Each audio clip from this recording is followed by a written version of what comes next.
I will take everything from you. Your money, your house, your dignity. Those words echoed through the courtroom like a gunshot. Every head turned, every breath stopped. The judge looked up slowly. The lawyers froze. And I felt my heart crack. But I did not cry. That man standing across the room was my husband of 14 years, the man I once trusted with my life, the man who promised to protect me. Now he was smiling, a cold, confident smile. His name was Ryan Carter, a successful businessman, charming, loud, and absolutely sure he had already won.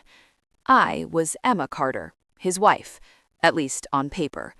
Quiet, calm, dressed in a simple blue dress. To everyone in that room, I looked like the weaker one. And that's exactly what Ryan wanted them to think. Because for years, Ryan had controlled everything. The house was in his name, the business was in his name, the bank accounts were in his name. Or so he believed. As his lawyer leaned over and whispered something into his ear, Ryan laughed softly and said loud enough for me to hear, "By the time this is over, you'll walk out with nothing."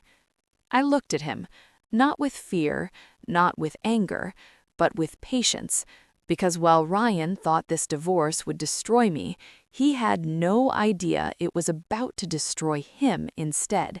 And it all began long before we ever stepped into that courtroom. Ryan and I met when I was 24.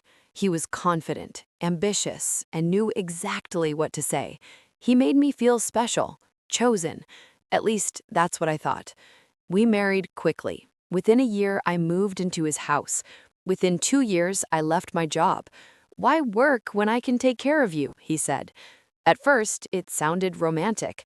Later, it sounded like a cage. Ryan controlled everything, but slowly, quietly. He handled the bills. He managed the money. He told me not to worry about adult things. Whenever I asked questions, he'd laugh. "Trust me," he'd say. "I'm smarter than you when it comes to this stuff." I believed him. For years, I played the role of the supportive wife. I hosted dinners. I smiled at parties. I kept quiet. But behind closed doors, Ryan changed. He belittled me. He mocked my opinions. He reminded me that I owned nothing. And then came the affairs. I didn't confront him the first time, or the second. I stayed. I endured. Until one night, during an argument, he looked at me and said, "If you ever leave me, you'll regret it. I'll make sure you get nothing." That was the moment something inside me woke up. I didn't scream. I didn't cry. I started preparing, quietly, carefully, patiently. Because Ryan underestimated one thing. I was listening, I was learning, and I was documenting everything. When I finally asked for a divorce, Ryan laughed. He actually laughed. "You can't afford a lawyer," he said. "You don't own anything," he said. "You'll crawl back," he said. But I didn't.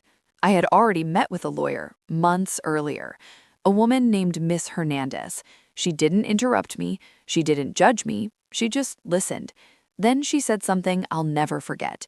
"Emma, power doesn't belong to the loudest person in the room. It belongs to the one with proof." And I had proof. Emails, messages, financial records, hidden accounts, undeclared income.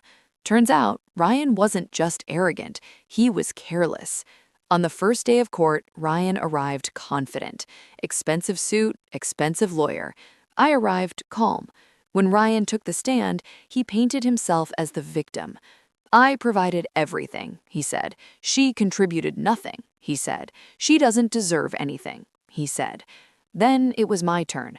My lawyer stood up, and the nightmare began. One document. That's all it took. My lawyer placed it on the table. A financial report Ryan had forgotten existed. The judge leaned forward. Ryan's smile disappeared. Then came the emails. Emails proving he moved money to secret accounts. Emails proving he lied under oath. Then the messages. messages to his affairs, messages where he bragged about hiding assets. The courtroom was silent. Ryan tried to interrupt. The judge shut him down. "Mr. Carter," the judge said firmly, "you will remain silent." Ryan's lawyer whispered frantically.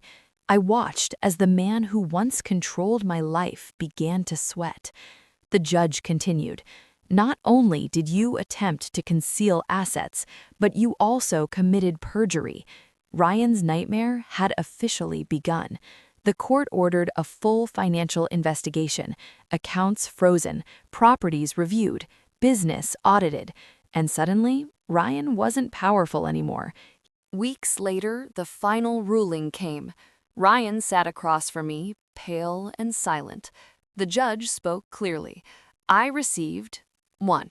half of all marital assets, 2. the house, 3. financial compensation, 4. legal fees covered.